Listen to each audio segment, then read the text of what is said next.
드림도 소중한 에너지. 제 삶의 활력소. 예, 경제는 민주당 화이팅! 넘버원.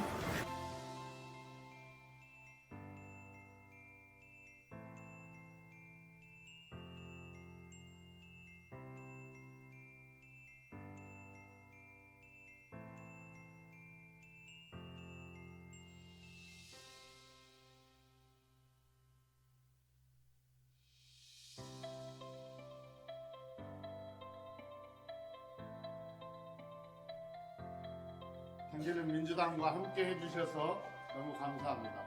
경제는 민주당과 함께한 시간이 의원님들이나 우리 보좌진 여러분, 우리 언론인 여러분께도 의미 있는 그런 시간이었으면 좋겠고, 의원님께 경제는 민주당이란? 경제는 민주당이란 나에게 활력을 주는 에너지원이다. 우리 민주당 의원들한테 아주 유익하고 좋은 공부를 많이 시켜주고 있어요. 보물창고? 예. 보물창고. 민생이다. 의정활동의 전부이다. 왜냐하면 정치는 국민의 먹고 사는 문제를 해결해야 되는 의무가 있기 때문입니다. 화이팅! 경제는 민주당 화이팅! 지식 충전의 시간. 경제는 민주당은 너에게는 매주 아침 일찍 나올 수 있는 길.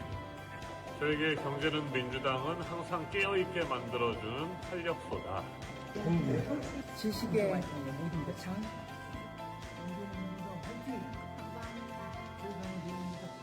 이거는 이제 당의 이미지를 바꿔내는 거고, 많은 의원들이 경제를 챙겨야 되는구나, 나도 공부해야겠구나라는 생각을 하게 만들었기 때문에. 경제는 민주당이 좋은 거는 너무 아주 중요한 내용들을 너무 쉽게 현실적인 걸 가미해가지고 강의를 하다 보니까 아주 유익한 것 같아요. 경제는 민주당 화이팅! 경제는 당연히 민주당이죠. 민주당이 없으면 민생경제 이미 무너졌죠. 살려내고 있고요, 지금. 경제를 깨우쳐주고 배우는 학습의 장입니다, 저한테는. 민주당의 힘? 의원들의 힘? 경제는 민주당, 우리 민주당, 우리 이재명 선수가 확실하게 민생경제 책임지고 있습니다. 화이팅! 민주당의 희망, 새로운 대한민국을 만들어가는 드림도. 우리 연맹에서 가능하시면 됐어요. 이걸 뭐 맡으라고 그래가지고 9시 10분에 런칭 행사를 해요. 브랜드 런칭. 네. 힘든 곳인데 장춘, 장춘 힘든 곳인데. 네. 하는 곳이 장춘인데. 거기 한중 경제 협력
네, 8시 1분이 되어서 시작하겠습니다. 제가 강의 주제를 설명하고 강사분을 소개하니까 우리 훌륭한 강사분과 강의 주제를 선정한 김태년 대표님의 그 역할이 드러나지 않는 것 같아서 김태년 대표님의 인사말로 모든 것을 가름하겠습니다.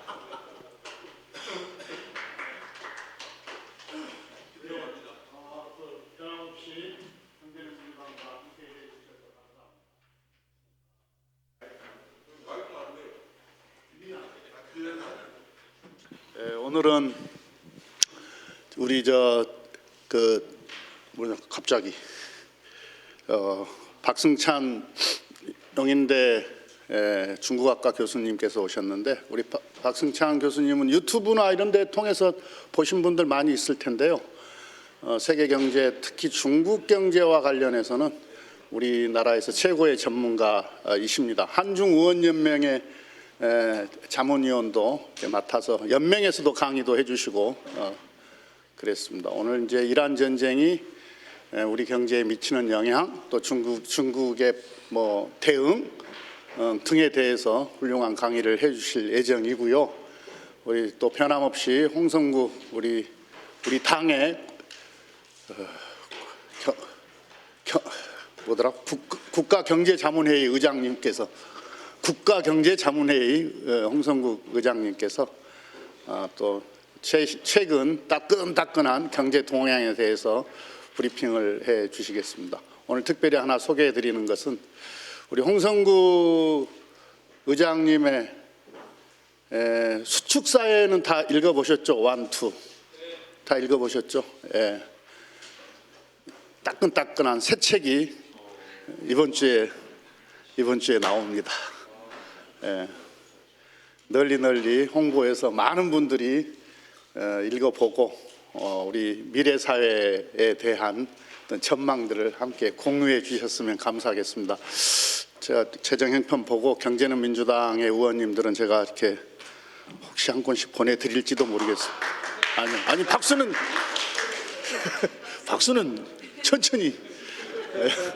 예, 감사합니다. 시간이 급한 관계로 강의 바로 시작하도록 하겠습니다.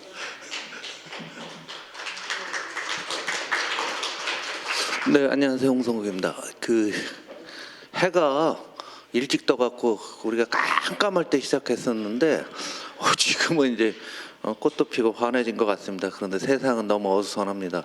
이번 이란 전쟁을 바라볼 때 여러분들이 어제, 오늘, 어젯밤 매일매일 바뀌고 있는데, 이 부분은 분명한 거는 요거 하나는 우리 잊지 않았으면 좋겠습니다. 요거는 예측의 영역이 아니라 대응의 영역이다.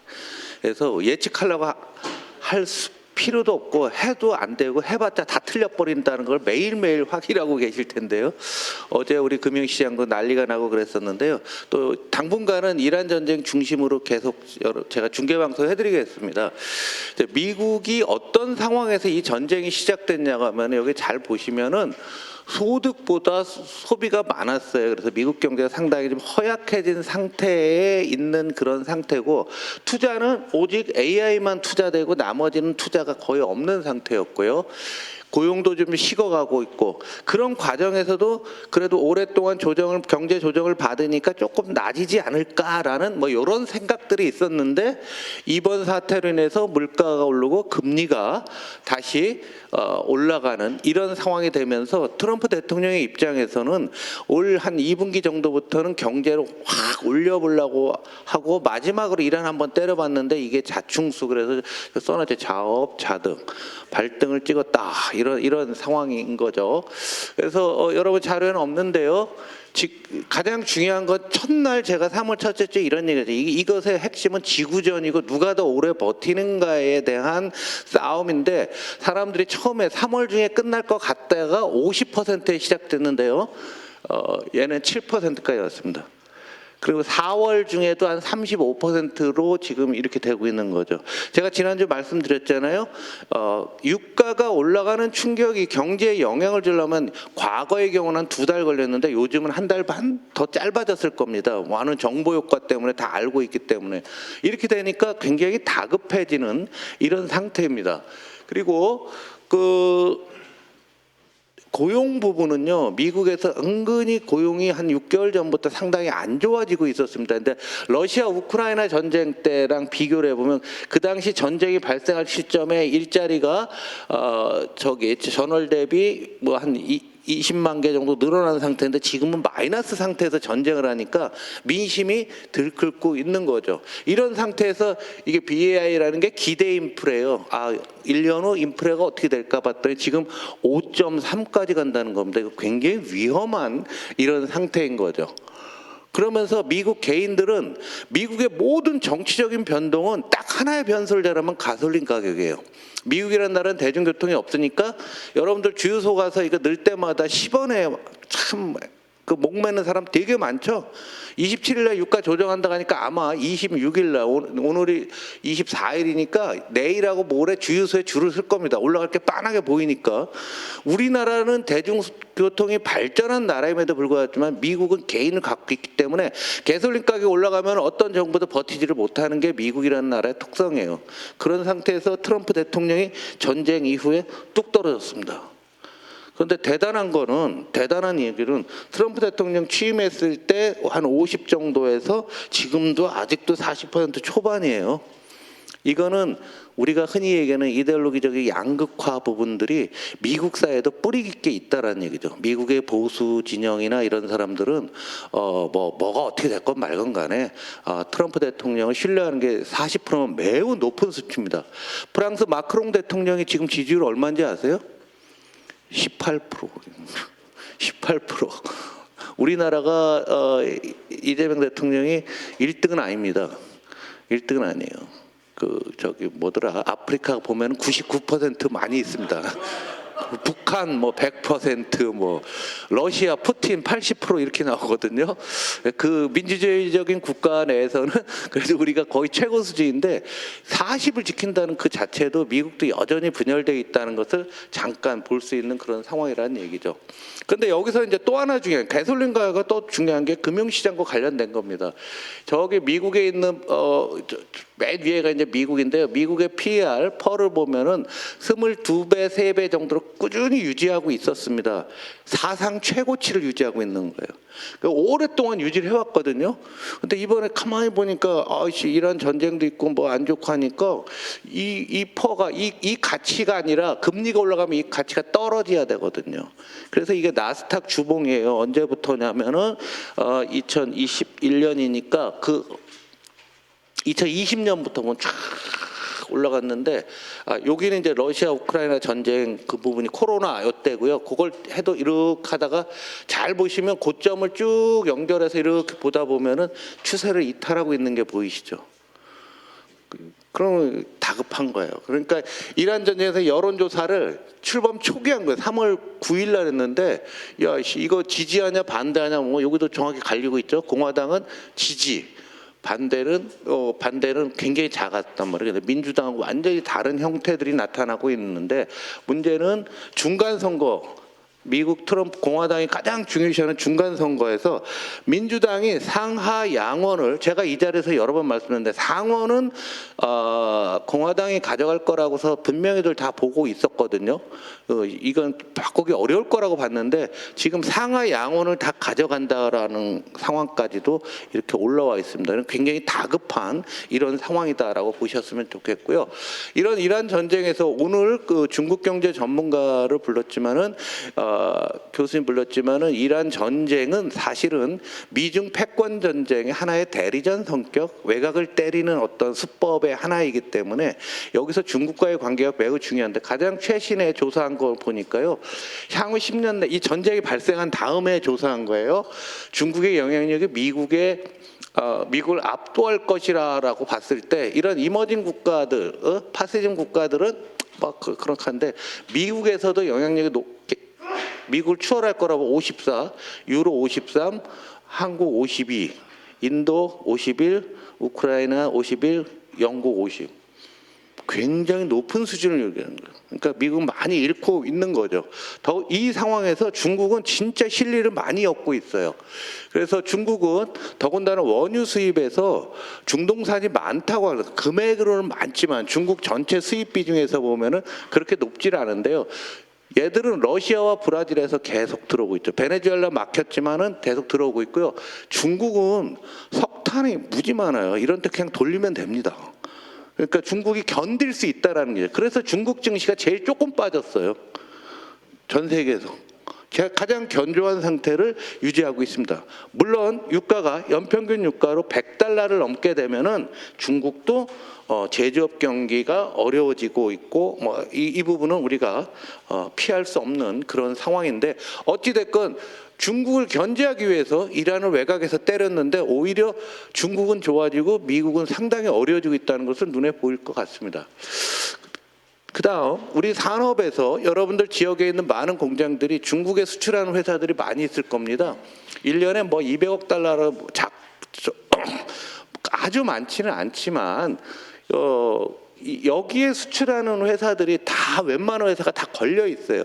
지금은 원유 수입만 신경을 쓰고 있지만 중동이 저렇게 망가지게 되면은 장기적으로 우리나라가 중동에 수출하는 수출품이 줄겠죠.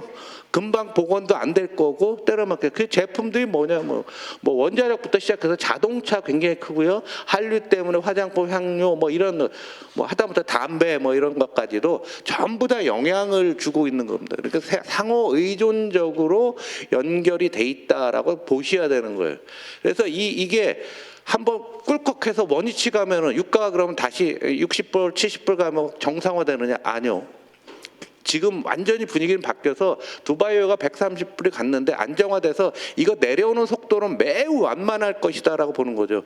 거기에 정유시설, 유전시설들이 많이 두들겨 맞았기 때문에 그렇다는 얘기입니다. 물론 유가가 10% 가면은 제조업의 생산 비용이 올라가는 거는 전체가 0.7밖에 안 돼요. 그러면 아이씨 그 정도야 감내하지. 그것만이 아니죠. 여기 뭐가 있습니까? 수요가 줄어드는 거죠. 사람들이 사지를 않는 그런 상황들이 나올 수밖에 없다라는 얘기입니다. 그리고 여러분들 좀 드리고 싶은 얘기는 이 석유류가 그냥 단순 석유가 아니에요. 원유부터 시작해서 별의별 걸 다 만들어내거든요.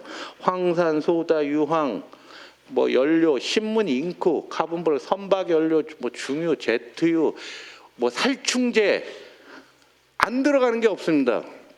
그래서 유가가 한번 들면 국내 전체가 한번 확 흔들려 버리는 거죠. 하다못해 삼겹살 가격도 올라갑니다. 왜냐하면 사료 가격이 올라가는 거죠. 사료 가격이 왜 올라가냐면 사료를 만드는데 비료 가격이 올라가는 거잖아요. 비료 가격이 올라가고 많이 올라갑니다. 이런 것도 한번 올라가기 시작하면 지금 어제 그 삼겹살집 하는 친구 한 번한테 미나리 가격이 30% 올랐다고 상당히 어렵다고 하는데 원래 높은 물가에서 추가로 더 가버리는 상황이죠. 그래서 우리가 지금 추경을 하고 있는데 서민들이 우리가 생각했던 것은 완전히 달라진 거예요. 제가 도봉구 방학동에서 택시를 타고 매주 화요일날 여기 오는데 똑같은 시간에 탔는데 어제 지난주까지만 하더라도 거의 1시간이 걸렸는데 오늘은 50분 후 줄더라고요. 너 뭔 일이지? 그래서 그만큼 이제 사람들이 심리들이 약화되고 있는 거예요. 근데 이 석유화학 산업에서 우리가 잘 알아야 되는 게요. 알 텐데 일단 수출 산업인 겁니다. 수출. 그래서 작년도 연간 수출을 보면 석유 제품이 454억, 석유화학 400억. 석유학사들을 요즘 많이 때리고 있는데 얘들 돈 버는 거는요. 이거 수출해서 먹고 사는 거예요. 제품을 정유해서 먹고 사는 게 아닙니다. 그리고 주유소가 우리나라 1만 개 있는데요. 그 중에서 그 정유사 직영은 500개도 안 돼요. 400 몇 개밖에 안 됩니다. 그러니까 우리 이 부분에 있어서 어제 보니까 압수수색하고 어쩌고저쩌고 한다고 하는데 이건 지금은 이런 상황이 아니에요. 저 맨 윗단에 뭐라고 써 있습니까? 가격이 중요한 게 아니라 지금은 물량이 있냐 없냐 수급이 중요한 거예요. 물량을 갖고 올 수 있는 거는 정유회사밖에 없어요. 걔들은 어디서 파는지 어떤 놈이 물건을 갖고 있는지 싸게 하는지 굉장히 얘들 입장에서는 가장 잘하는 것은 산자부가 하는 게 아닙니다. 정유회사가 해야 되는 거죠. 그래서 정유회사들이 지금은 물량을 일단은 확보를 안 해놓게 되면은 어떤 문제가 생기는 국면이에요. 그러니까 정부와 정유회사가 원팀이 돼야 되는데 저같이 객관적으로 보는 사람 입장 원팀이 아니라 정부가 두드리니까 그쪽 사람들은 정유회사 사람들 어떻게 하겠어요? 아씨 뭐 그러면 말고 이런 생각이 들면 안 된다는 얘기죠. 그래서 원팀이 될 수 있도록 해야 되고, 물론 정유회사가 갖고 있던 재고가 이게 가격이 올라가게 되면 돈을 법니다.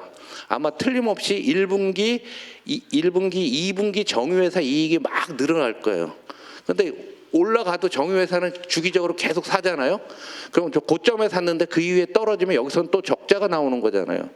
주유소 재고는 일주일이에요. 그런 것 좀 메모 좀 해놓고 그래요. 주유소 하는 사람 만나서 선거하려면 일주일. 이미 다 썼어 이제. 비싸게 사는 거예요. 비싸게 살 수밖에 없어. 그 가격을 어떻게 정하냐면은 국제 유가가 아니라 싱가포르에서 거래되는 그 가격에 연동하도록 20년 전에 이미 정부와 정유회사랑 이 가격 때문에 수십 년을 싸워왔는데 그렇게 하기로 정해놓은 겁니다.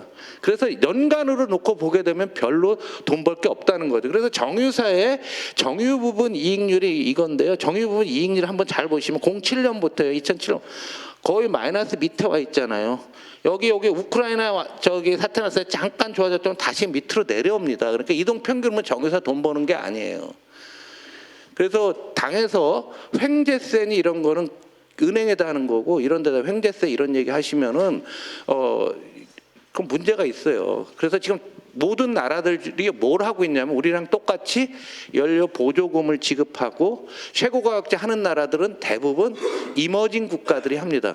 아시아에 있는 비산유국 이머징 국가들 하고 그 차액을 정부가 보존을 해주고 있습니다.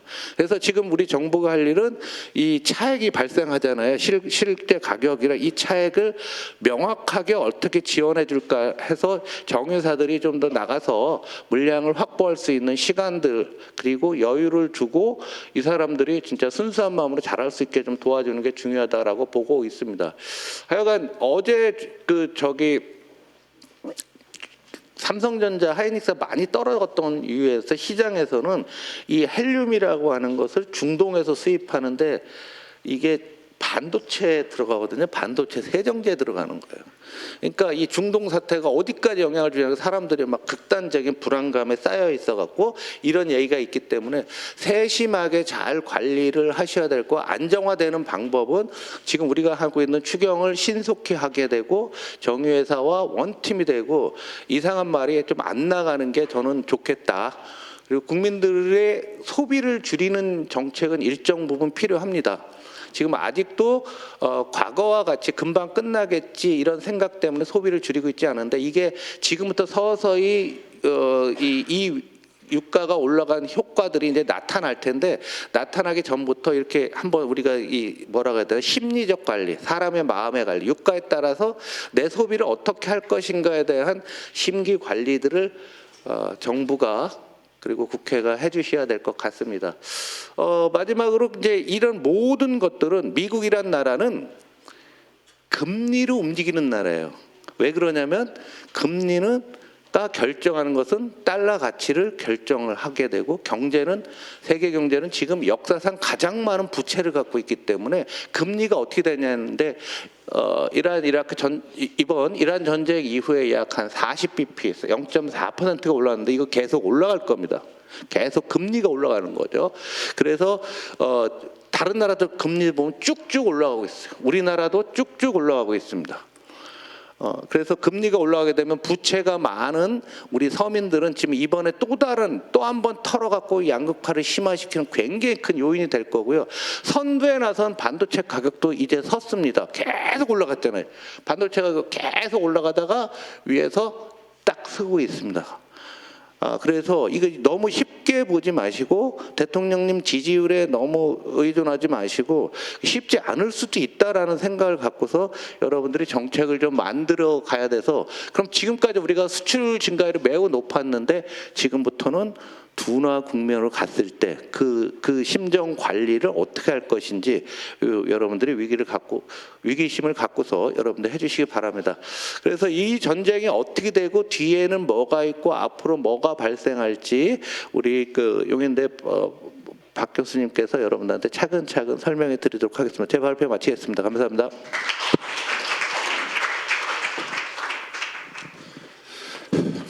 시간이 없으니까. 네, 오늘 그 두 번째 발제를 맡은 박승찬입니다. 반갑습니다. 자료는 있으니까 그 처음에 위원장님께서 아마 제 방송을 보고 연락을 주신 것 같습니다. 그래서 제가 이슈가 처음 떴을 때 이란 전쟁이 났을 때 전부 다 중국에는 악영향을 줄 것이다라는 이야기가 너무 많았습니다. 근데 왜 그렇게 생각하지? 지금은 이제 그런 다른 기사들이 나오는데 초창기에는 야 이제 중국 경제 무너진다. 뭐 뒤에 보시다시피 뭐 이런 것들이 많았죠. 예. 그래서 사실 뭐 저는 치명적인 이유라고 이야기한 게 아니라 좀 다른 측면을 이야기했는데 썸네일을 저렇게 단 거고 많은 분들이 이제 중국 이란 전쟁을 보는 미중의 속내에서 아마도 이제 중국이 가장 큰 타격을 받을 것이다라고 이제 보는 것 같습니다. 그런데 저는 그렇게 다른 게 본 거고 그 이유와 팩트를 가지고 오늘 설명을 드리고 또 이슈가 오늘 제가 여러 의원님들한테 공유하고 싶은 게 바로 이제 오늘 이란 전쟁을 보는 미중의 속내뿐만이 아니라 최근에 있었던 양회에서 어떤 내용이 있는지 거기에 따라서 향후에 미중 관계에 어떠한 변화가 있는지 이 세 꼭지를 부탁을 하셨습니다. 그래서 오늘 그 내용을 가지고 제가 9시 5분, 10분까지 강연을 하도록 하겠습니다. 저는 중국 경제를 위주로 보는 사람이 아니라 산업의 베이스에서 중국 경제를 보고 미중 관계를 봅니다. 저의 관심은 이런 변화가 이런 것들이 우리나라 경제, 우리나라 산업, 우리나라 기업들한테 어떠한 나비 효과, 어떤 변화가 가져올 것이냐를 연구하고 또 그것을 기업들과 함께 뛰어다니는 사람 중에 한 사람입니다. 오늘 그런 이야기를 마지막 부분에서 많은 의원님들한테 또 제가 하고 싶었던 이야기 우리가 나서야 된다. 의원님께서 좀 힘을 실어 주셔야 된다는 말씀을 드리고자 합니다. 자, 일단은 이제 그런 부분에서 이란을 보는 미중의 속내 저는 그냥 한마디로 뭐 이렇게 정리를 했습니다. 위선으로 가득 찬 정글의 법칙이 작동을 하고 있고 지금 보는 것은 이제 시작인 거고 이제 앞으로의 이제 미중의 이런 이슈들이 뭐 지금 이런 글로벌 지정학적 트럼프가 이란을 때린 것도 대통령을 때린 것도 결국은 전체적인 틀에서 결국 미중의 틀 안에서 보이지 않는 마크의 이런 변화 그런 것들이 작동하고 있다라고 말씀을 드릴 수 있을 것 같습니다. 우리가 지금 보고 있는 것들이 결국은 이런 지정학, 그다음에 지경학, 그다음에 기경학적 것들이 우리한테 엄청난 많은 파급, 변화를 가져올 거라고 보여집니다. 자료가 이제 있기 때문에 저는 하나씩 이제 좀 진도를 좀 나가 보도록 하겠습니다. 트럼프는 왜 이란을 공습했나라고 했을 때 뭐 여러분 잘 아시는 내용 그냥 넘어가겠습니다. 뭐 군사 위협 제거라든가 그다음 핵 프로그램 무력화 이런 부분들에 대해서는 우리가 뭐 계속 말이 바뀌니까요. 최후 통첩도 바뀌고 아까 위원장님께서 말씀하셨죠. 가장 많이 변하지 않았던 게 우리가 주식을 보면 중국 주식이 가장 낮았습니다. 그런데 그 전까지만 해도 어제 최후 통첩 그러니까 이틀 전이죠. 최후 통첩을 이야기하기 전까지만 해도 중국 증시는 거의 변화가 없었습니다. 10년 만에 4,000포인트를 넘어서 거의 4,100에서 왔다 갔다 했었습니다. 최후 통첩 이후에 충격이 좀 가해졌고 좀 영향은 있었죠. 그래도 어떤 나라에 비해서 항상 비교했을 때 중국의 주식은 가장 적게 떨어졌다 이렇게 말씀을 드릴 수 있다는 이유는 결국은 중국은 다 생각했던 시나리오대로 가고 있는 것 같습니다. 중국이 어떻게 생각하고 있고 고민하고 있고 어떻게 보고 있는지는 잠시 중국의 속내에서 좀 말씀을 드리도록 하겠습니다. 제가 이제 미국에 있을 때 1년 정도 프로젝트를 했던 게 결국은 앞으로 미국이 중국을 어떻게 때릴 것이냐 어떤 방향성으로 갈 것이냐 그게 민주당이나 공화당 일단 그 부분을 하면서 생각했던 게 많습니다. 그러니까 우리가 지금 트럼프를 보면서 많이 좀 힘들죠. 그러니까 워낙 변수가 많기 때문에 말씀하셨다시피 이걸 예측이 아니라 대응의 영역이라고 말씀하셨던 것처럼 근데 어떻게 중국 입장에서는 민주당보다는 지금의 뭐 공화당 특히 트럼프의 스타일이 어떻게 보면 중국의 영향력을 더 확대할 수 있는 가장 어떻게 보면 더 좋은 기로 보고 있습니다. 사실 우리가 트럼프 대통령하고 해리스 대통령 했을 때 제가 예측했을 때 중국은 해리스 민주당을 응원할 것이냐 시진핑 입장에서는 혹은 트럼프를 예측할 것이냐 그러니까 지원할 것이냐 했을 때 저는 개인적으로 당연히 트럼프를 예측했습니다. 트럼프가 됐으면 하는 게 시진핑의 속내였을 것입니다. 지금 엄청나게 여러 변수를 가지고 중국을 압박하고 있죠. 근데 이 정도 압박은 결국 지나갔을 때는 중국의 영향을 더 키울 수 있는 하나의 하나의 터닝 포인트가 된다라고 보는 것 같습니다. 뭐 일단 표면적인 명분과 목적 지금 보고 계신데요. 뭐 가장 큰 부분들이 뭐 제가 볼 때는 결국은 이 친미 성향의 중동 재편인 것 같습니다. 트럼프의 진짜 속내가 뭐냐, 그다음 왜 갑자기 때렸느냐. 저는 뭐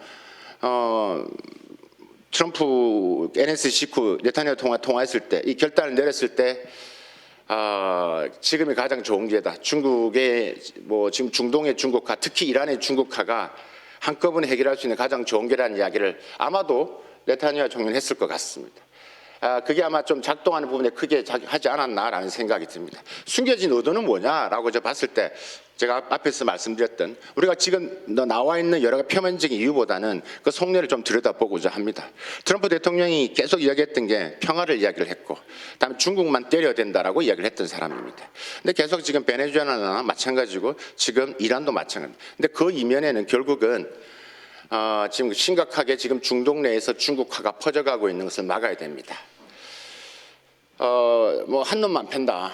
지금 모든 것들이 중국을 지금 방어하지 않으면 안 될 만큼의 지금 중동이나 남아프리카나 뭐 우리가 보는 뭐 동남아시아 모든 부분에서 지금 중국의 영향력이 커져가고 있죠. 그래서 지금 뭐 반미 세력인 뭐 이란 파괴를 통해서 간접적인 중국 압박이 매우 영향이 먹힐 것이다. 그러니까 표면적인 위에다가 이까지 하면 트럼프 입장에서 일거양득, 뭐 일거삼득까지 갈 수 있는 중요한 부분이라고 생각합니다. 결국 외교, 안보, 경제, 국가 전략 차원에서 중국이 꿈꾸는 것에 크게 타격을 줄 수 있을 것이라고 보는 것들이죠. 사실 중국의 1대1로가 여러분 많이 아시겠지만 사실 중국이 1대1로로 하는 여러 가지 측면이 있지만 또 하나가 뭐냐면 중국의 꿈은 미국처럼 전 세계 군사 거점을 가지지 못하는, 지금 중국이 군사 거점을 가지고 있는 지부티, 동아프리카에 하나가 있고요. 작년 말에 올해 초에 가지고 캄보디아에 해군 기지가 들었습니다. 그러니까 중국 입장에서는 어쨌든 영향을 통해서 나름의 군사 거점화를 생각을 하고 있습니다. 지금 2군데밖에 안 되죠. 그러니까 지금 1대1로를 통해서 그런 영향력, 통신이나 인프라를 통해서 영향을 확대하려고 합니다. 거기에 반해서 지금 중국이 이렇게 확장하는 측면에서 미국은 인도, 중동, 유럽 이런 경제력을 만들고 있죠. 지금 보시다시피. 그러니까 이제 지금 트럼프 입장에 봤을 때 중국과 걸프 협력 2022년 12월 달, 그다음에 2023년 9월 달, 그러니까 중국이 걸프 협력 계획 부분을 정상회의를 하고 미국이 지금 보시는 지금 미국판 일종의 1대1로죠. 그러니까 미국의 인도, 중동, 유럽을 연결하는 경쟁적 해력을 만듭니다. 그러니까 이렇게 지금 충돌을 하기 시작하면서 미국 입장에서는 중국의 이런 확장성을 막아야 되는 것들이죠. 중국과 아랍 간의 운명 공동체 이런 이야기 참 많이 합니다. 사실 보시면 뭐 에너지 자원은 더 말할 것도 없고 인프라 건설, 무역, 그죠? 그다음 에너지, 항공, 우주, 원자력까지 전반적으로 중국과 중동 간의 경쟁력 방향은 전반 뭐 확장성을 가지고 엄청 커져나가고 있죠. 그러니까 어떠한 형태인가 손을 봐야 했던 것입니다. 베네수엘라 마두로 대통령 같은 경우도 마찬가지입니다. 결국은 거기에는 인프라적인 부분들, 뭐 유전의 이야기가 또 스토리가 숨어 있다라고 하죠. 그래서 이제 그만큼 중국과 아랍 간의 운명 부분에서 이걸 막아야 되는 첫 번째 이유가 있을 것이고요. 어떻게 보면 반미의 어떻게 보면 세력을 키우고 있는 이란이 지금 중동 지역에 패권을 꾸고 있는 지금 보시는 이 초승달 전략, 이것도 어떻게 보면 막아야 되는, 여기 뒤에도 중국이 있다라고 판단을 한 거죠. 그런 부분에서 결국은 트럼프 대통령 입장에서는 중요한 기회라고 본 것 같습니다. 두 번째가 이제 어떻게 보면 이 이란의 파괴가 중국 경제 붕괴에 도와서 이제 경제적인 측면에서 더 파급, 아까 전에 외교적인 국제 전략적인 측면에서 중국에 영향을 준다라면 바로 이제 이란 파괴는 중국 경제 붕괴에 도화선이 된다는 얘기죠. 이게 가장 많이 돌았던 스토리였습니다. 그러니까 일단은 뭐 대미 수출이 뭐 지금 미국의 수출이 지금 떨어지기 때문에 중국 입장에서는 중동 수출이 계속 늘어나고 있죠. 밑에 보시면 1, 2월 달에 지금 중국 수출입인데요. 이번에 수출이 엄청 늘어났습니다. 작년 기준으로 했을 때 미국 수출이 줄어든 대신에 중국이 중동, 동남아, 그다음에 남미 수출이 그만큼 더 늘어났습니다. 그래서 특히 중동 부분들이 전 세계 평균에 해서 봤을 때 한 2배 정도 늘어났고요. 올해 1, 2월달만 보더라도 중국 전체 수출이 예상치보다 더 늘어났습니다. 중동, 특히 이란 시장 영향이 더 크게 늘어났죠. 그러니까 지금 이런 부분들이 있는 상태에서 결국은 트럼프 입장에서는 중국 사람 압박할 수 있는, 결국 석유가 안 되면 공장이 멈추고, 공장이 멈추면 실업률이 상승하고, 그다음에 내부 훈련, 그다음에 실업률 상승한다는 결국 시진핑의 리더십. 그러니까 중국의 실업률은 여러분 아시겠지만 시진핑 리더십의 바로 밑입니다. 때문에 이제 이렇게 그림을 그릴 수가 있는 것들이 가장 영향을 미칠 것이다라는 것들입니다. 많이 들으셨던 호르무즈 해협이 이제 중국경의 생명선이다. 단순히 호르무즈가 원유뿐만 아니라 뭐 메탄올 수입 여러 가지의 원자재 내는 부분들이 들어가는 통로죠. 이게 막히면 힘들 것이다라는 부분. 수입 인플레이션 부분. 수입만 막히겠습니까? 뭐 보험료가 상승하고요. 해상 보험료 그다음에 운송이 지연되면 중국 수출로 먹고 사는 나라 수출도 악영향을 먹겠죠. 그러니까 결국 이런 것들이 먹힐 것이라고 했는데 이란과 중국은 흔히 말하는 짝짝꿍이 잘 되어가고 있죠. 여전히 중국선은 보내주고 혹은 우린 그림자 선박이라고 했죠. GPS를 끄고 통과하는 것들. 이게 계속해서 나왔던 이야기였습니다. 세 번째가 이제 에너지 안보 위기를 할 수 있다고 믿었던 겁니다. 지금 보시다시피 결론적으로 그게 아니었죠. 그러니까 이제 이런 부분이 있지만 우리 아까 위원장님 말씀하셨다시피 중국은 아니면 그냥 석탄을 띄우면 됩니다. 띄우면 됩니다. 라고 생각을 했던 것들이죠. 또 한편으로는 에너지 산업이 고립되면 대만을 이제 공격할 수 있는 하나의 또 사전 억제 효과도 있을 것이라고 또 본 것 같습니다. 이러한 부분들, 이란이 아직 1대1로 부분에서 가장 중심적인, 그러니까 카자흐스탄, 투르크메니스탄, 이란을 통해서 나가는데 막을 수 있는 부분들.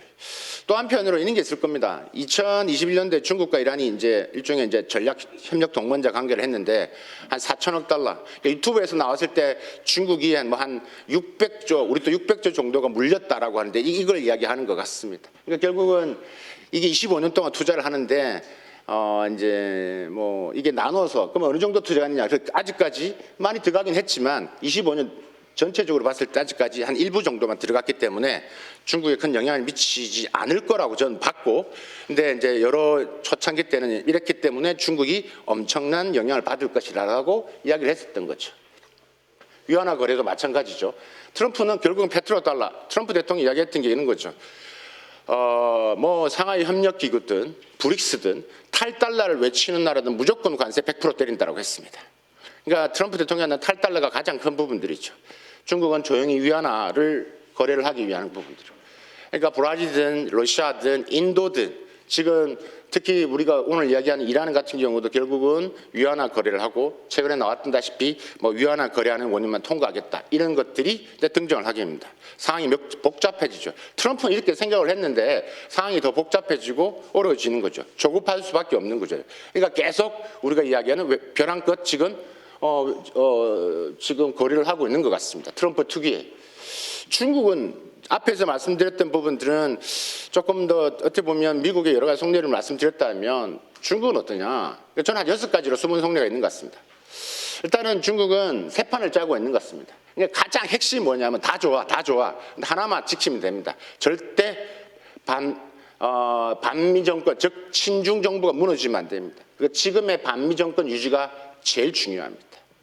그래야지만 다음을 기약할 수가 있습니다. 상하이 정신이 말씀을 드렸기 때문에 일단은 만약에 이 전쟁이 끝나고 그대로 지금 친중 정부가 들었으면 이란의 대중국 의존도가 높아질 수밖에 없다. 그러니까 더 저렴한 비용으로 원유를 살 수 있다라는 거고. 지금 분위기가 지금 트럼프에 대한 부분들이 지금 반미 혹은 반 트럼프 정서가 더 확산될 수 있다라는. 끝나고 나서 이제 PPR된 이란 재건 사업에 뭐 중국이 좀 다 들어가는 것들이죠. 예. 지금 뭐 중국의 해양 석유 뭐 이런 기업이라든가 천연가스 국영 기업이라든가 다 지금 이런 걸 준비를 하고 있습니다. 그래서 결국은 뭐 세 판을 짜면서 준비를 한 3가지를 말씀을 드렸고 네 번째가 이제 결국은 중국 입장에서는 장기화돼도 관계없다라는 부분들이 물론 타격을 받죠. 만약에 정말 최후 통첩에서 그게 때렸을 때 아까 증시가 변동이 있었던 것처럼 영향을 받겠지만 중국은 석탄과 원자력 비중을 증가시키면 됩니다. 이번 계기를 통해서 중국의 신재생 에너지는 더 많아 올라갈 겁니다. 그러니까 우리가 중국 가서 많이 보셨던 전기차든 원자력뿐만 아니라 수소든 많은 부분에서의 산업 굴기는 더 가속화되는 계기가 될 겁니다. 히토리우 이야기 안 할 수 없죠. 이란 전쟁이 장기화되면 결국 미국의 대중국 히토리우의 의존도가 심해질 수밖에 없습니다. 히토류 재고가 뭐 2달치 남았다, 뭐 이런 이야기 지금 들어보셨을 거. 중히토류 의존도가 100%다라는 부분들. 사실 중국 입장에서 히토류 요번에 정상회담이 연기됐지만 어쩌면 가장 큰 아젠다 중에 트럼프가 요구하는 건 결국 히토류, 중히토류의 12가지였을 겁니다. 제가 사진 2장을 가져왔습니다. 이게 이제 부산에서 미중 정상회담 때 우리가 이제 사진이죠. 보시면 아시겠지, 일단 많이 우리 보셨겠지만 매우 트럼프 대통령이 적극적으로 뭐 손을 잡고 두 손을 잡고 옆에 등을 메고 이런 모습을 많이 보셨을 겁니다. 트럼프 대통령의 시주석에 매우 많은 뭐 어떻게 보면 리스펙트한 원래 스타일이겠지만요, 이런 용어를 막 쓰죠. 근데 그만큼 조급하다는 거죠. 예. 이게 이제 히토류가 이번에도 마찬가지지만 미국이 많은 무기를 지금 쏟아붓고 있고 하루에도 지금 어마어마한 돈을 쏟아붓고 있는 부분에서 결국 저 이제 무기, 첨단 무기가 결국 중히토류가 없으면 만들 수가 없는데, 이게 지금 이제 중국이 이제 미국이 제재를 했을 때 중국이 이제 중히토류 12종 미국 수출 통제를 했고, 이때 만나서 이걸 풀어줬고, 그리고 나서 지금 전쟁이 터진 겁니다. 일단 많은 분들이 이제 히토류, 이제 중히토류 하면 잘 모르시겠지만 제가 좀 쉽게 좀 설명을 드릴게요. 일단 히토류는 경히토류, 가벼울 경자 경히토류가 있고요. 그 다음에 중간 중자 중히토류가 있고요. 무거울 중자 중히토류가 있습니다. 이게 지금 중국이 했던 7종, 지금 일단 중히토류입니다. 이게 이제 부산에 이제 정상회담 하기 전에 중국이 이제 수출 규제를 하니까 지금 뭐 로키드 마틴이든 포드 자동차든 다 공장이 문을 닫을 정도로 영향이 갈 수밖에 없습니다. 제가 아까 경히토류, 중히토류 말씀드렸죠. 그러니까 지금 이제 가벼울 경자와 중간 중자 히토류는 그냥 산업용입니다. 그런데 무거울 중자 히토류는 말 그대로 지금 우리가 오늘 이야기하는 안보적인 부분들, 전기차, 반도체, 드론 모든 부분들이 들어가는 부분들이죠. 뭐 미국 의회 조사처 자료 보면 뭐 여러분 보시다시피 뭐 스텔스 전투기에 대략 한 317kg의 중히토류가 들어갑니다. 이렇게 많이 난다 하지만 뭐 정제나 가공이나 특히 이걸 생산을 날 수 있는 나라가 중국밖에 없죠. 그래서 중히토류는 지금 미국이 중국한테 100% 의존할 수밖에 없는 부분들. 근데 이게 이제 계속 있기 때문에 결국은 중국 입장에서는 미국의 대중국에 대한 이런 어떻게 보면 유연한 이런 협상의 이야기를 계속 끌고 갈 수밖에 없고, 중국이 더 많은 부분에서 요구할 수 있는, 중국이 요구할 수 있는 것은 하나겠죠. 이번에 만약에 정상회담 했을 때 중국은 트럼프한테 이렇게 요구를 했습니다. 당신 입을 통해서 타이완 이야기를 확실하게 이야기해라. 하나의 중국을 지지한다가 아니라 타이완 부분에서의 무기 수출이든 이런 부분에서의 트럼프 대통령 입을 통해서 이야기를 하기를 바랬습니다. 당연히 그게 중히토류를 제공하는 조건이었죠. 중국의 6번째 속내는 이거였을 겁니다. 야, 타이완 해협에 전략 공간을 확장할 수 있다. AI 도입하고는 보니까 야, 우리가 AI 도입을 어떻게 해야 될 것 같고, 미국 전쟁 투입 시나리오를 보면서 우리가 타이완 유사시아 때 어떤 식으로 활용할 것인지 하는 부분들에서 시뮬레이션을 많이 돌려본 것 같습니다. 가장 눈에 들어온 부분들이 있는 것들이죠. 이게 지금 이제 중동 미군 기지 현황인데, 그러니까 여러 미국 내에서도 지금 그러면 만약에 타이완 부분 있었을 때 만약에 중국이 어떤 식으로 똑같이 지금 미국이 하는 것, 이란이 하는 것처럼 아시아 태평양에 있는 지역들 전역에 미군 기지를 표적할 가능성이 있느냐, 미국은 그렇게 보는 것 같습니다. 그런데 저는 개인적으로 그렇게는 보지는 않습니다. 근데 지금 미국 내에서는 이렇게 말이 흘러들어가고 있고요. 근데 강력한 타이완에 대한 의지는 이야기하고 있죠. 제일 위에 보는 게 이번 양회에서 나왔던 이야기입니다. 그 전에 양회에서 대만 독립에 대한 부분을 반대한다고 이야기했지 지금처럼 타격한다는 이야기는 쓰지는 않았습니다. 더 지금 강렬해지고 있는 거죠. 미중 간의 충돌의 지점이 점점 커져가고 있다는 이야기입니다. 그래서 이번에서 제가 6가지 중국의 속내를 말씀을 드렸는데, 그만큼 중국 입장에서는 나쁘진 않다라는 생각입니다. 그래서 정말 안 되면 석탄 돌리면 되고, 앞으로 중국 가보시면 거의 전기차 비중이 더 늘어날 것 같고요. 그다음에 원자력이나 수소 분야가 더 키워질 것 같습니다. 양해 중심 부분이 크기 때문에 양해 얘기를 하겠습니다. 시간이 남았기 때문에. 양해 부분들은 그냥 여러분들 뭐 많이 매체에서 보셨지만 제가 오늘 간단하게 의원님들 정리해 드리겠습니다. 올해 양해 내용은 그냥 대동소이합니다. 작년과 비슷했을 때 대동소이합니다. 그럼 핵심만 잡아 드리겠습니다. 작년과 별 차이 없습니다. 그냥 우리가 더욱 적극적인 재정 정책을 하겠다, 적절히 완화된 통화정책 하겠다, 이런 겁니다. 돈 더 풀겠다, 통화정책 금리 더 낮추겠다는 이야기입니다. 그럼 작년과 별 차이 없습니다. 그럼 다른 게 뭐냐라고 했을 때 들어가 볼게요. 올해 중국 정부가 하겠다고 10대 핵심 업무를 했던 게 10가지가 있습니다. 중국은 아시겠지만 정부 핵심 업무를 이야기할 때 순서에 따라서 의미 부여가 됩니다. 그러니까 1번부터 보셔야 됩니다. 작년하고 비교해 볼까요? 좀 다른 게 보입니다. 일단 첫 번째, 중국 경제 자꾸 망한다 하시는데 보시면 작년에 보시면 6번을 보시면 우리가 이야기하는 부동산 리스크, 그다음에 금융 리스크, 그죠? 그다음에 우리가 말하는 지방 부채, 이게 6번째입니다. 올해 한번 보면 올해 보시면 이게 10번째로 내려갑니다. 통제 가능하다라고 보는 거죠. 네, 10번째로 좀 바뀌었습니다. 그러면 관심 있는 게 이 5번째죠. 오늘 제가 강조하고 싶은 게 결국은 지금 보시면 1, 2, 3번을 보시면 될 것 같습니다. 핵심이. 결국은 중국 경제를 하기 위해서는 결국은 이제 소비시장인데 소비시장 키우겠다는 이야기 더 강력하게 이야기하는 거고 또 변화가 있긴 합니다. 두 번째, 세 번째죠. 그러니까 새롭게 등장한 게 바로 뉴 드라이브라는 신동능이라는 용어가 등장을 합니다. 사실 이것도 그전에도 등장을 했던 단어입니다. 중요한 것은 정부 업무 보고할 때 리창 총리의 입에서 전인대 입에서 이번에 1시간 7분 30초 이야기했는데 그 입을 통해서 나왔다는 이야기입니다. 매우 중요한 이야기입니다. 그래서 지금 2번, 3번이 중요하고 특히 자립자강이라는 단어가 등장을 하죠. 그전에 이런 말을 안 썼습니다. 총리의 입에서. 자, 이게 지금 다른 부분을 크게 잡아드렸던 거고요. 그러면 이번에 양해 정인대 업무보고에서 여러 가지 이야기 대동소이했는데 저는 딱 3가지 정리했습니다. 많은 매체에서 이야기했던 중국이 4% 성장을 한데 그게 의미 부여를 많이 하는데 그러면 이번에 4.5에서 5% 구간 성장률 목표치의 의미는 뭐냐? 저는 그냥 3가지로 정리했습니다. 첫 번째, 성장 동력 떨어지고 있는 거 맞습니다. 그럼 저희 같은 경우는 이제 이게 전인대 양해하기 전에 1, 2월 때 지방 양해를 다 돌려봅니다. 그래서 왜냐하면 그 지방 양해 데이터를 가지고 총리 입을 통해서 나오기 때문에 그 데이터에서 보면 올해 31개 지방정부대 18개 지역에서 이미 목표치가 전년 대비 떨어졌습니다. 그러니까 성장 동력이 소비든 투자든 수출이든 등등이 떨어지고 있다. 그만큼 경제 성장에 부담이 크다라는 겁니다. 예를 들면 작년 같은 경우 우리가 중국의 가장 경제 규모가 큰 광동성 의원님 많이 가보셨을 겁니다. 작년 같은 경우도 광동성이요 작년 양해 때 지방 양해에서 5% 성장을 이야기했습니다. 근데 실제 성장률은 3.9 나왔습니다. 그러니까 이제 그만큼 힘든 거죠. 그래서 이제 일단 이런 부분들을 반영하고 있다.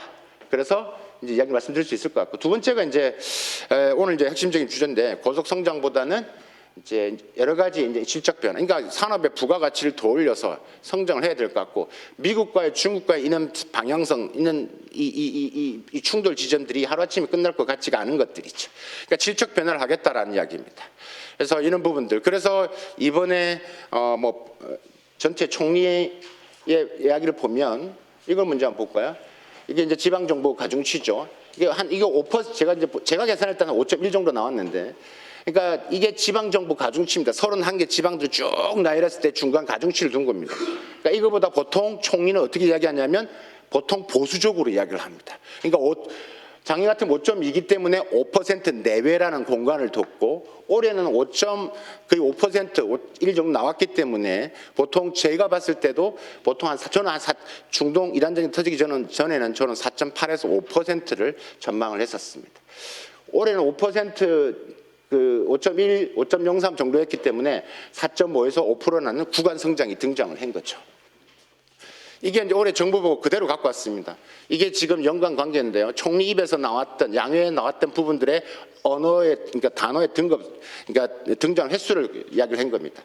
이게 보시면 동그라미 클수록 그만큼 많은 단어가 등장을 했다는 거죠. 발전이라는 과학기술, 고품질, 국제 이런 단어들이 눈에 들어올 겁니다. 그다음에 연결고리가 굵을수록 긴밀히 연결되어 있다는 이야기입니다. 그러니까 예를 들면 과학기술만 혼자 있는 게 아니고 과학기술이 사회도 연결이 되어 있고 국제도 연결이 되어 있고 다 연결되어 있는 거죠. 그러니까 이런 것들이 지금 제가 아까 말씀드렸던 이제 발전이라는 단어가 145번이 언급을 했다라는 이야기입니다. 발전이라는 단어. 하나의 뜻으로 발전만 보시면 안 되고 지금 연결되어 있는 단어의 구조를 보셔야 된다. 그다음에 세 번째는 이제 내년에 이제 시진핑 사연임이 결정된 시기입니다. 결국 공간이 필요합니다. 시진핑 리더십의 정치적 리더십의 확보를 위한 공간이 필요하죠.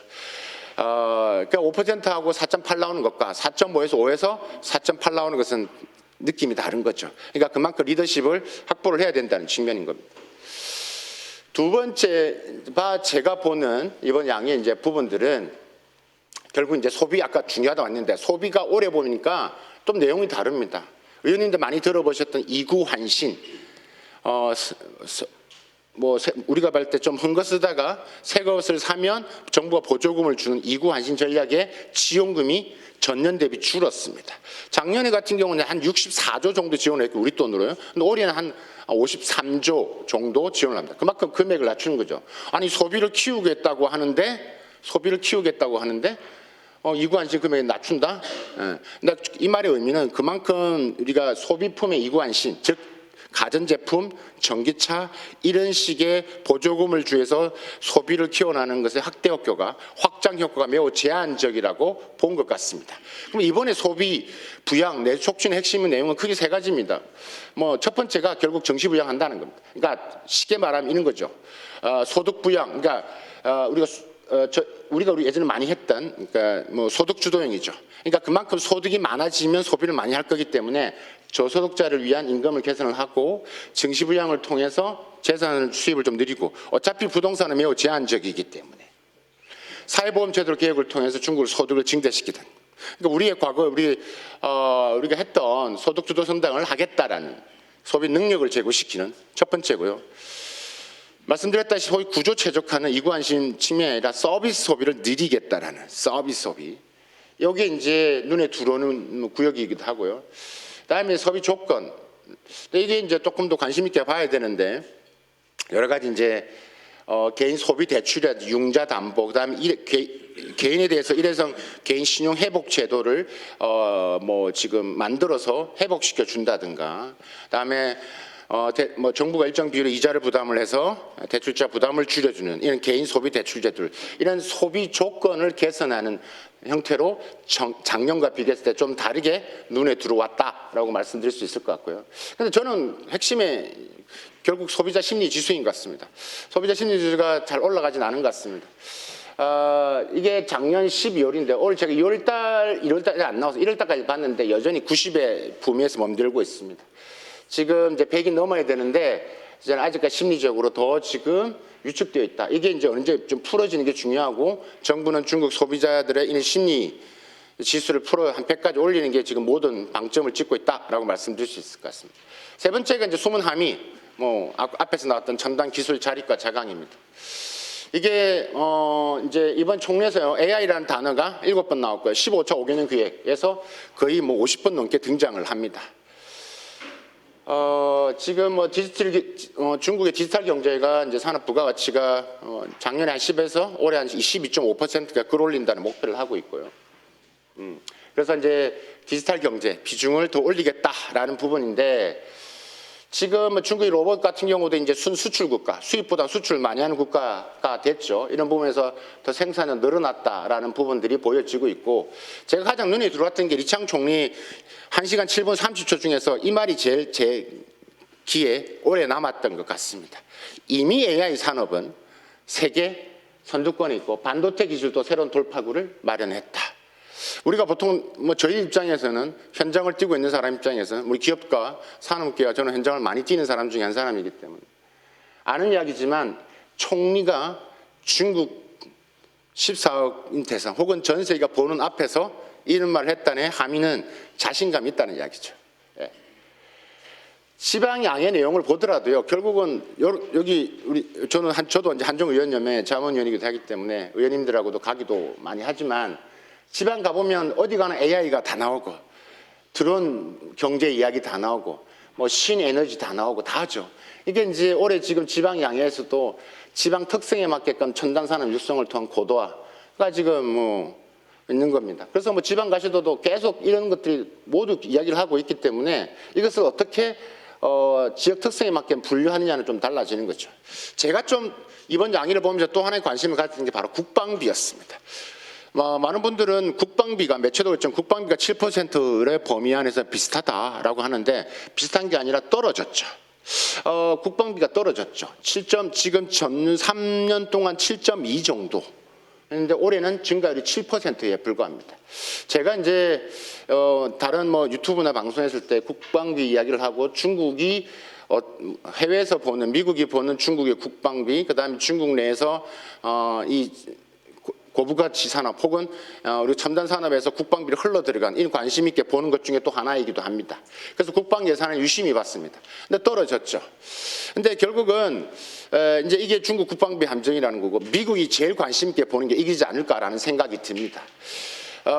미국은 두 가지인 것 같습니다. 그러니까 중국이 자기를 위협하는 게 결국 달러 패권이고 그다음에 군사 패권이죠.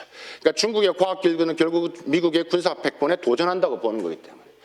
지금 뭐 이거 보시다시피 뭐 이 CSIS도 보는 게 드러나는 수치와 그다음에 실제 돌고 돌아서 국방비로 들어가는 것은 다를 것이다라는 거죠. 그러니까 이번에 그 줄은 함의가 뭐냐라고 했을 때 그만큼 이제 시선을 좀 덜 끌려고 중국이 의도적인 게 있다라는 부분들입니다. 뭐 중국이 지금 뭐 미국 국방비 안줄과 거리겠지만 실제적인 부분은 훨씬 더 많은 부분에서 차지하고 있다라는 거예요. 뭐 여러분 중국 예비군 인력이 한 1,000만 명 이상이 됩니다. 제가 이제 신조를 가지고 이제 볼 건데요. 이번에 나온 신조 중에서 한 여러 가지가 있는데 이번 양의 또 관전 포인트 하나는 총리 입에서 그 전에 언급되지 않는 새로운 용어가 등장을 하는 겁니다. 여러 가지 용어가 등장을 했습니다. 뭐 몇 가지를 보시면 되는데 뭐 미래 에너지도 관심 있긴 한데 저는 이제 그 중에서 오늘 시간 관계상 두 가지만 말씀을 드리겠습니다. 신인프라 공정과 스마트 경제 신형태라는 게 어떠한 함의를 갖고 있는지, 어떠한 숨을 의미를 갖고 있는지를 설명해 보도록 하겠습니다. 뭐 다른 것도 한번 보시는데 새롭게 등장한 게 바로 이 신인프라 공정입니다. 제가 이 사진을 예전에 방송했던 부분들, 예전에 한 2020년도에 양해할 때 처음 등장했던 신조어가 바로 신형 인프라 투자하겠다는 거였습니다. 그때 막 제가 방송했던 설명을 했던 마침 자료가 있어서 이걸 같이 왔는데 그때 2020년도 양에 등장한 겁니다. 이게 신형 인프라가 한 7대 인프라인데 여기 나와 있죠. 신형 인프라는 건 뭐냐면 중국은 과거에 그런 콘크리트 경제라 하죠. 뚝딱뚝딱 해서 경제를 끌어올렸습니다. 이제 그런 인프라, 도로 닦고 건물 짓고 이런 인프라가 아니라 여러분이 보시는 5G 기지국, 빅데이터, 그 다음에 가보셔서 아시겠지만 중국의 고속철도 이런 것들을 하겠다라는 이게 이제 2020년도군요. 이거하고 많은 분들이 혼동을 하시는데 다릅니다. 자, 그럼 하나 예를 들어 볼게요. 2020년도에 했을 때 지금 5년이 지났는데 어떤 변화가 있느냐. 중국의 5G 기지국이요. 한 483만 개가 넘습니다. 그게 뭐 순조롭게 가고 있습니다. 빠르게 증가하고 있죠.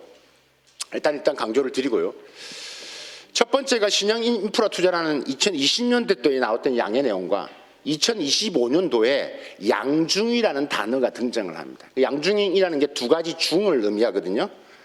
자리에 있긴 한데 제가 혹시 몰라서 이걸 갖고 왔습니다. 양중은 두 가지인데 국가 중대 전략과 중점형은 안보 인프라. 그래서 두 개의 중, 양중입니다.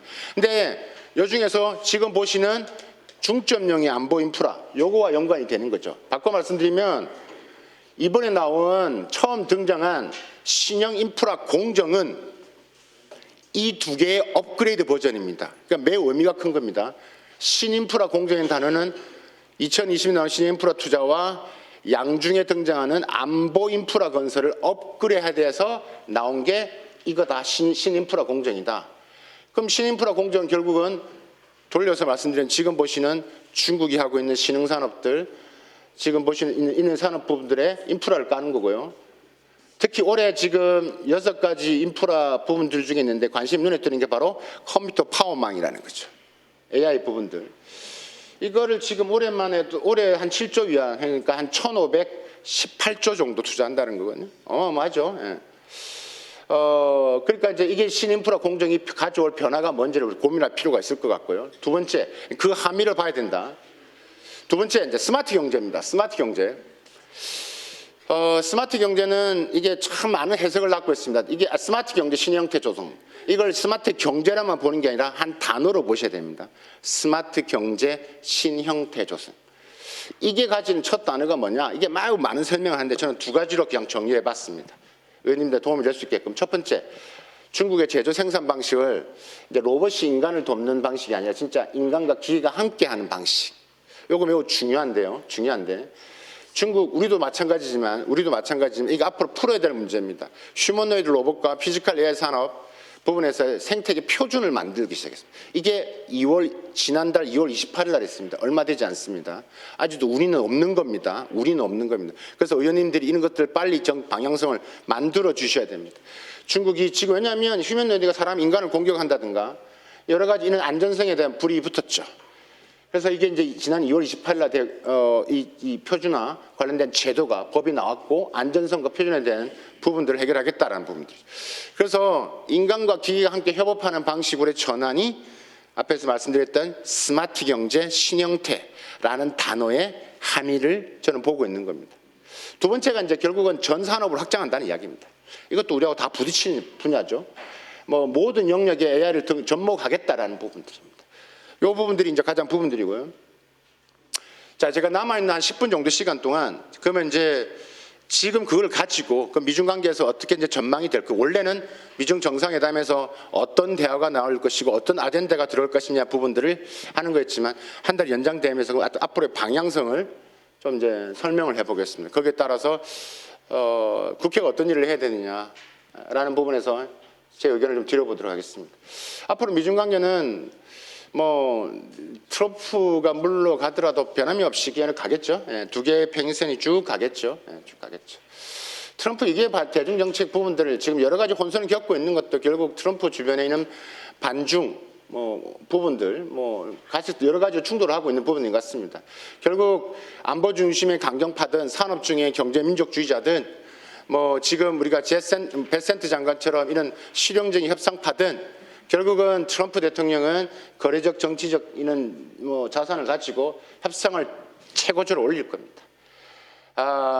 지금 근데 아까 우리가 히스토리 보셨지만 결코 만만치 않은 상황이 지금 기다리고 있죠. 중국은 명확합니다.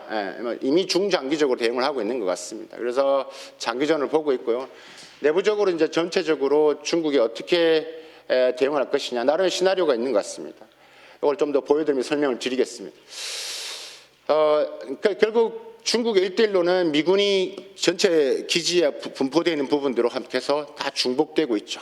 그래서 미국이 또 이미 중국에 있는 성장과 변화를 알고 있고 근데 미국은 절대 중국의 레드라인을 넘지는 않을 것이다 라고 지금 보고 있는 겁니다.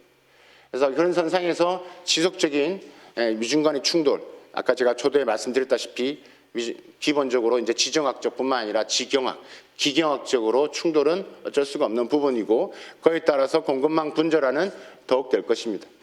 결국 중국의 공급망과 미국의 공급망 더 나아가 이제 EU까지 되죠. 그럼 여기서 우리가 이제 어떻게 해야 되는 부분들 이걸 이제 받아들이고 중요한 우리 산업이 어떻게 해야 될 것이냐라는 부분들입니다. 그 이야기들을 제 마지막에서 좀 설명을 드리려고 합니다. 중국 경제 이야기 하나만 우리가 매몰돼서는 안 되는 게 자꾸 이제 모든 방향이 중국 경제에 이런 부정적인 방향에 들어가 있습니다. 그러니까 나무만 보고 숲을 보지 않는 중국이 아까 제가 말씀드렸잖아요. 그 장표에서 중국이 올해 중국에 있는 정부 리스크 지방 부채라든지 이런 부분의 중요도에서 확연히 떨어졌다. 통제 가능하다고 보는 겁니다. 때문에 여기에 매몰될 것이 아니라 우리가 지금 지난 7년 동안 중국이 어떤 변화가 있었냐를 보는 게 매우 중요하다. 제가 대기업 회장님 강의를 좀 많이 하는 편입니다. 기업들 이야기를 들어보면 저한테 이런 질문을 많이 합니다. 교수님 도대체 지난 7년 동안 중국에 무슨 변화가 있었습니까? 저희 부회장이 다녀왔는데 저희 사장님이 갖고 왔는데 우리 사업의 방향성을 전반적으로 재검토해야 될 시점이 된 것 같다라는 이야기를 많이 하십니다. 그러니까 이런 우리가 경제적인 측면이라 또 반대급부적으로 산업과 혁신의 변화에 주목할 필요가 있다는 이야기죠. 세계에서 1등하는 제품들이 지금 유엔에서는 이제 앞으로 한 2030년 앞으로 이제 4년 이내에 저희 절반이 지금 메이드 인 차이나가 전 세계 1등하는 제품이 될 거라고 이야기를 하고 있습니다. 그러니까 지속적으로 증가를 할 것입니다. 근데 올해 양의 내용에서 보셨다시피 지금 이거는 더 빨라질 것이고 인상이 더 심화되겠죠. 중국의 방향성은 이런 것 같습니다. 지금 앞에 내용은 이게 이제 미국에서 자료가 나온 부분들도 다 포함을 해서 했던 부분들. 중국 제재 2022에서 지금 미국이 그만큼 때렸는데도 중국의 기술 자립도가 올라가는 부분들이죠. 이런 점유율을 올라가는 것이고. 제가 이제 오랫동안 한 30년 동안 산업적인 부분들, 특히 중국 산업에 대한 부분들을 조사를 하면 느꼈던 부분. 이미 자동차 부분에서는 한국을 초월했다고 생각을 하고요. 지금 이제 4단계 접어들었죠. 그럼 4단계에서 중국이 이제 가고자 하는 방향성, 그다음에 5단계 지금 이게 이제 마스터, 이게 저는 차이나 밸류 체인이라는 구도에서 일어나고 있습니다. 며칠 전에 제가 산자부 정책 자문위원도 좀 맡고 있는데 산자부 제조국장님 주도하는 회의를 갔었습니다. 중국의 비아디 자동차가 한국에서의 지금 이런 예상보다 성장하고 있는 부분에서 고민, 여러 전문가들이 모였습니다. 어떻게 막을 것이냐라는 것. 지금 비아디 전기차를 넘어서 앞으로 자율주행은 어떻게 이룰 것이냐라는 것. 해답이 나오지 않았습니다. 한 가지 해답이 있었습니다. 해답은 그냥 막아야 된다. 못 들어오게 해야 된다. 그게 가능한 거냐라는 이야기였어요. 그러니까 저는 근데 자동차뿐만 아니라 이제 대한민국 제조, 오늘 마지막 분 어떻게 보면 하이라이트입니다. 제가 하고 싶은, 외치고 있고 해야 될 일이라고 생각하고 의원님들이 도와주셔야 될 부분이라고 생각을 합니다. 이게 지금 이제 심화될 부분들인데 앞으로의 뭐 특히 이제 미중 간의 첨단 기술 부분에서는 그냥 계속 디커플링이 될 거라고 저는 봅니다. 이게 많은 부분들이 생각하죠. 트럼프 대통령하고 시진핑 주석이 만나면 미중 관계도 어떻게 변화가 생길 것이냐, 그런 거 없습니다. 그런 거 없습니다. 그냥 무조건 디커플링 됩니다. 지금 보시는 영역은 저는 확신합니다. 이런 부분에서. 그래서 지금 보시는 이 영역군에서 이 범위 안에서 지금 확장되어 있는 산업군들, 우리 기업들 같은 경우는 여러 생각이 많아야 되겠죠. 우리 국회가 해야 할 일, 혹은 제가 앞으로 관심 있게 계속 뛰어다니면서 해야 할 일 중 하나입니다. 아까 제가 중국이 지난 2월 28일 날 지금 휴머노이드 로봇, 피지컬 AI 부분들에서 표준화 체계를 했다라고 했죠. 우리는 아직 없습니다. 지금 우리가 이제 없는데 이게 이제 우리 민간 차원에서 미국과 독일 글로벌 민간 플랫폼들과 협력을 해서 지금 이제 우리 정보통신산업진흥원에서 이런 준비는 하고 있는데 이게 거의 뭐 쉽지 않아서 제가 볼 때는 너무 답답합니다. 표준화 체계 서둘러야 됩니다. 그래서 이게 지금 결국은 앞으로 이제 국가 제조 경쟁력의 전환점인데 글로벌 표준화 부분들입니다. 이재명 정부에서 이야기하는 지금 AI 3대 강국, 그죠? 미국, 중국 다음에 3대 강국이 되겠다. 피지컬 AI는 1등 하겠다고 이야기를 하고 있죠. 그래서 지금 7대 선도 프로젝트를 이야기를 하고 있습니다. 그런데 이 하나하나 면면 AI 반도체 빼고는, AI 선박 정도 빼고는 현장을 가보고 또 이 전체적인 방향성을 봤을 때 지금의 진행 속도는 우리가 할 수 있을까? 선택과 집중이 좀 필요하지 않을까라는 생각. 우리가 R&D 부분에서 AI 분야에서 한 2조 3천억을 지금 투자한다고 정부가 이야기를 했습니다. 그 다음에 지금 우리가 앞으로 한 5년 동안 100조 정도를 AI 한다라고 하죠. 중국 R&D 부분에서 뭐 AI 들어가는 돈은 훨씬 더 많죠, 우리보다. 중국은 우리가 100조 한다, 중국은 앞으로 한 2180조 정도 투자를 한다는 거거든요. 그러면 우리가 똑같은 이제 부분에서 우리가 어떤 식의 가능성을, 어떤 식의 전략적인 접근을 해야 될 것이냐라고 했을 때 우리가 일단은 저는 첫 번째로 피지컬 AI에 대한 표준화 체계가 일단은 먼저 빨리 진행돼야 됩니다. 도와주셔야 됩니다. 한국과 미국 피지컬 AI 전쟁 부분들 뭐 의원님 모시고도 갔었고요. 뭐 지금 이게 한국 우리 사회 면면에 곧 들어와야 됐습니다. 서비스 로봇, 대한민국에 있는 서비스 로봇, 여러분 호텔을 가시든 뭐 식당을 가시든 한 68%가 다 메이드 인 차이나인 거 아시죠? 다 아시죠? 뭐 근데 그거를 뭐라 할 수가 없습니다. 다 뭐 기본적으로 경쟁력이 안 됩니다. 가격 경쟁. 우리가 피지컬 AI 이걸 한다 하더라도 이거 말씀드려 볼까요? AI 로봇, AI 가전, AI 뭐 드론, 뭐 AI 팩토리 한다 하더라도요. 가격 경쟁에서 안 됩니다. 시장은 가격에서 무너지게 되어 있습니다. 우리가 버틸 수가 없다고요. 그런 부분들이 있기 때문에 이 부분들이고 뭐 지금 뭐 빨래 배는 이렇게 로봇 요번에 CS 갔을 때도 뭐 해보니까 LG보다 중국산 로봇이 더 빨리 빨래를 갠다라고 하잖아요. 두 번째가 이제 저는 제일 좋아하는 말이 우리가 산업 주권을 지켜야 된다고 생각합니다. 산업 주권이 매우 중요합니다. 우리가 기술 주권 측면에서 우리가 지금 이미 국회에서 노력을 해주셔가지고 국가전략기술법, 국가연구개발, 반도체 특별법 이런 것들을 했었습니다. 최근에요, 지금 뭐 EU에서도 지금 이제 미국만 믿을 수 없다. 그래서 이제 기술 주권 결의안도 통과됐었죠. 그러니까 저는 강조하고 싶은 게 기술 주권보다 더 중요한 게 우리 입장에서는 산업 주권이라는 생각이 듭니다. 그래서 잠시 앞에서 말씀드렸지만 국내 산업 주권을 공급이 하는 매출의 관점에서 보셔야 됩니다. 팔릴 것이냐, 경쟁력이 있을 것이냐라는 것들. 그렇다 치면 그러면 많은 기업들을 합니다. 그럼 경쟁력이 안 되더라도 우리는 기술 주권을 위해서 한번 지켜야 된다는 부분들입니다. 그러면 우리가 지원을 해야 된다는 겁니다. 그래서 지원을 하되 일단은 파편화된 정부 정책 지원을 조금 더 압축적으로 할 필요가 있습니다. 그러니까 대표 선수를 어떻게 육성할 것이냐를 고민할 필요가 있습니다. 지금 우리 정부에서 지금 이야기하는 기술 패권 경쟁을 위해서 12가지 국가저수를 제가 한번 뽑아왔습니다. 근데 한 몇몇 다 보더라도 그냥 답답한 게 너무 많은 영역들이 많습니다. 지금처럼 갔다가는. 일단은 우리가 지금까지 봤을 때 정책의 지속성이 많이 부재를 했죠. 우리가 갈짓자 행보를 너무 많이 했습니다. 그 사이에 중국은 어느덧 우리를 많이 추월했고요. 그래서 이런 산업 주권의 범위에서 좀 고민이 필요합니다. 이것을 주권의 관점, 산업 주권의 관점에서 어떻게 이거를 파편화된 정부 정책 지원을 만들 것이고, 그 다음에 이제 보호를 할 것인지.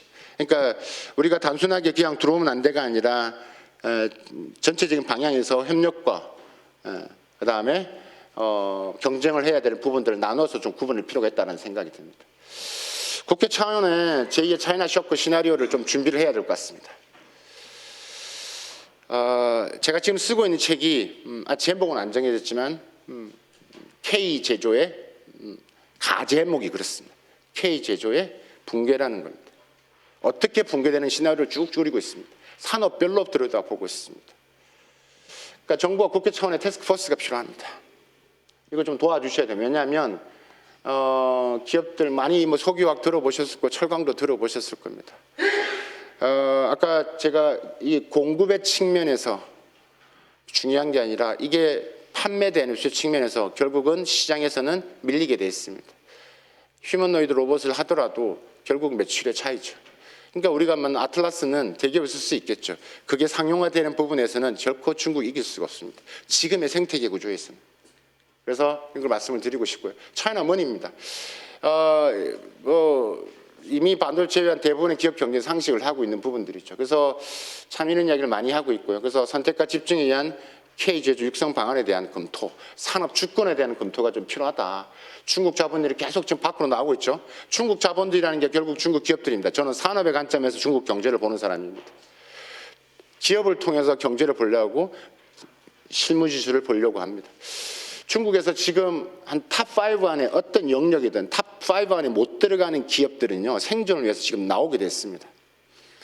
살아야 되기 때문에. 정부한테 돈을 받았기 때문에 생존을 안 하면 다 죽습니다. 그렇기 때문에 거의 뭐 24시간 일주일 내내 일을 합니다. 근데 그 탑5 안에 들어가지 못해. 그게 휴머노이드 로봇이든, 그게 반도체든, 그게 양자든 바이오든 간에 그 기업들은 일단 생존을 위해서 일단은 미국이 제재를 하죠. 첫 번째, 중국 내에서 경쟁이 너무 치열합니다. 그러면 나가야 됩니다. 근데 나가는 가장 거점화가 좋은 나라가 대한민국입니다. 뭐 딱 숨었다 메이드 인 차이나가 메이드 인 코리아로 바뀔 수도 있는 거고, 혹은 협력을 할 수도 있는 거고, 이런 중국 자본 탈중국화가 계속 눈에 들어오고요. 우리나라 기업을 인수하겠다라는 것들이 계속 나오고 있습니다. 창원이나 이런 데 가보시면 그런 오다를 많이 받는다는 기업들이 있습니다. 뭐 그런 기업들을 만나러 다니는 게 또 제 일이기도 하니까. 마지막 페이지입니다. 결국은 고도화적인 전략이 필요하겠죠. 근데 좀 바뀌어야 될 것 같습니다. 이제 우리가 무엇을 잘하는가도 이제 중요한데, 결국은 미국이 때려서 중국의 이런 기술 자립이 가속화됐고, 지난 7년 동안 도대체 무슨 일이 벌어지고 있었던 겁니까? 라는 모 회장님의 말, 혹은 모 대표님의 말들이 통해서 봤을 때, 일단은 우리는 이제 중국이 무엇을 잘하는가, 중국을 어떻게 활용할 것이냐, 또 중국이 무엇을 필요하는가라는 관점에서 같이 들여다봐야 될 것 같습니다. 그래서 지금 이런 여러 가지 부분에 있어서의 나비 효과로 인해서 우리가 그동안 이야기했던 중국과 한중 관계 상호 보완에서 일단은 경쟁과 혹은 생태계 협력에 이런 조금 맞춤형의 협력의 고도화 전략이 무엇보다 필요하고 그런 시기인 것 같습니다. 오늘 위원장님께서 제보고 9시 10분까지 했는데 딱 제 강의 여기서 마치고 혹시 질문 있으면 제가 답변을 드리도록 하겠습니다. 감사합니다.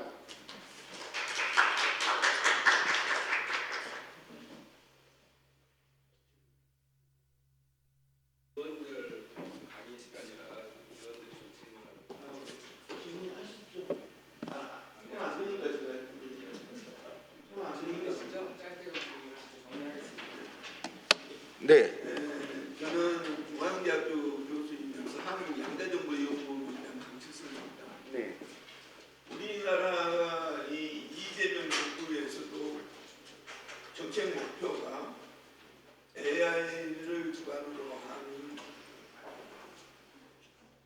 정책을 해서 우리가 G3 끝나지도 않는데 G3에 가겠다고 그러는데 우리 G1이 미국, G2가 중국이라 그러면 미국을 100점으로 둔다고 그러면은 중국은 몇 점이고 우리나라 G3라고 그러는데 엄청나게 차이가 나는 것으로 생각하는데 선생님은 우리 100점 만점이라 그러면 우리나라가 몇 점이냐 되고 1등, 2등, 3등, 4등, 5등 어느 나라로 생각하시는지.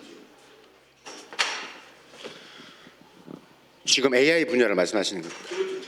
지금 AI 분야 제가 제 의견을 일단 줬고요. 지금 AI 분야 미국을 100위로 봤을 때 중국이 한 92까지 갔고요. 우리가 지금 한 89 정도가 이렇게 보통은 알려져 있습니다. 그 다음 부분에서는 전 세계가 뭐 지금 아까 말 유럽이 또 마찬가지고요. 그러니까 특히 유럽 부분에 있어서의 순위에서 아까 4, 5위를 말씀한다면 그 뭐 지금 말씀드리면 영국이나 뭐 프랑스나 이런 부분에서도 계속 올라오고 있는 부분도 있습니다. 그래서 이제 얘기하시는 것이 100점 미국을 100으로 봤을 때 미국 9점 우리나라가 89점이라고 그러는데 그 데이터가 있어요. 예, 그게 공식적으로 우리 기관에서 나오는 부분들이 있습니다. 예. 감사합니다. 가셨어? 정리할 것도 없는데.